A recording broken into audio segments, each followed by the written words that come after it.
Okay, I want to chat for a minute about how freaking garbage the writing in the Peripheral and many other series is. And I mean recent series that people are talking about. Often positively. We're not talking about season 29 of EastEnders here. I mean things that the internet or sometimes even real people with their real faces are telling me. Watch this, it's good. No, it's not. Now, I'm not going to go all Peripheral on you here, which means talking about a bunch of crap that has absolutely no relevance to anything else I bring up. So for this little conversation, I'll just stick to the Peripheral and how endlessly shit it is. At least 8 things suck in this series, and they're mostly different facets of writing. Concept writing, that sucks. Character writing sucks. Plot writing sucks. Thematic writing, that sucks. Dialogue writing, I guess it's okay in that it doesn't suck any more than the rest of it. Narrative causality, what now? If you ask the writers of this series what that was, they'd probably think it was the name for one of their vague-ass concepts that didn't make any sense in their vague-ass script. What narrative causality really refers to is the plain and simple fact that having certain events take place in a story allows for a limited set of following events and prevents other things from even being a possibility. For example, if a written off vehicle is taken into evidence, which it obviously will be, it can't then be,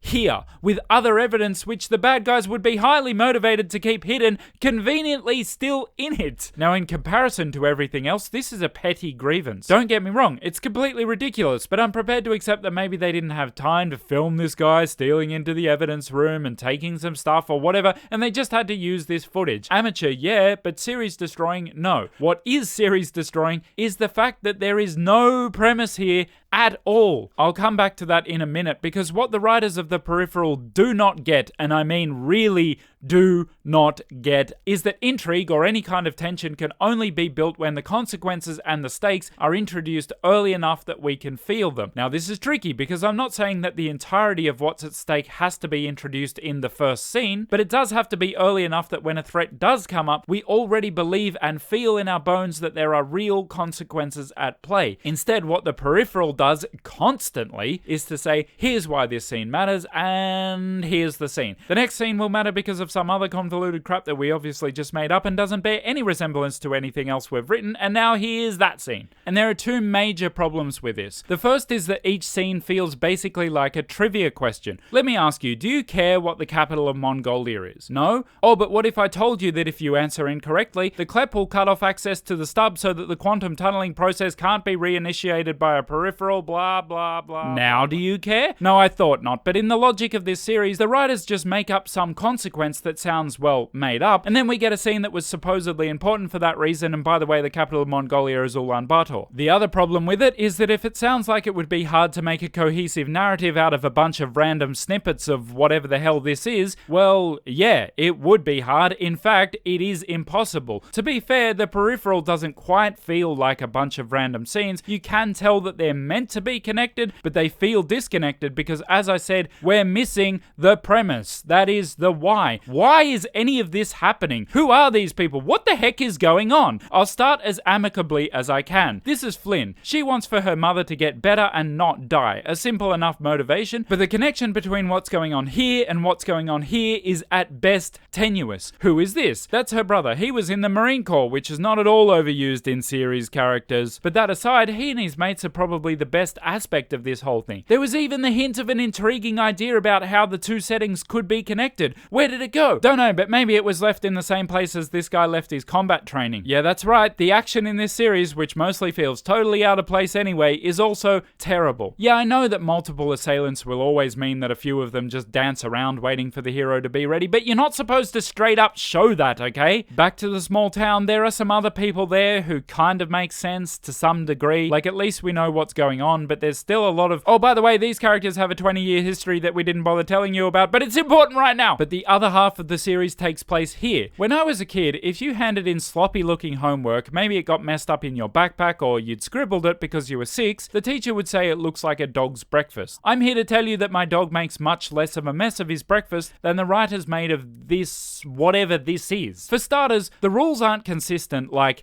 at all. If you lie to a human police officer, you're caught immediately. Okay, but then if you lie to a robot police officer, which supposedly means you're caught even more immediately, but you mask that lie with the truth that you are falling in love, the robot's just like, Yeah, fair play. And by the way, the person whom you just confessed your love to doesn't pick up that since she wasn't arrested, logically the love part must be true. No, she's just like, damn, that was a nice move. And the only reason I'm talking about this particular moment is that it was one of the better ones and therefore easier to remember. The rest of the goings on in this setting of the series are a total blur of, okay, who's this? He looks like, whoop, never mind, he's got Tasmanian tigers. And now there's a person whose accent is so posh that you can barely understand it. But what's this? These two talking in encrypted language because that's really relevant and doesn't at all get old. And now they're doing stuff and bees and doing some more stuff. And oh yeah, a missing woman that is mentioned every so often because she's the key to all this, don't you know? Want me to explain how? Too bad, not gonna. That would involve work. Instead, I'm gonna pretend that it will all make sense in the end. Oh wait, Wilf, he's a guy we know, but who the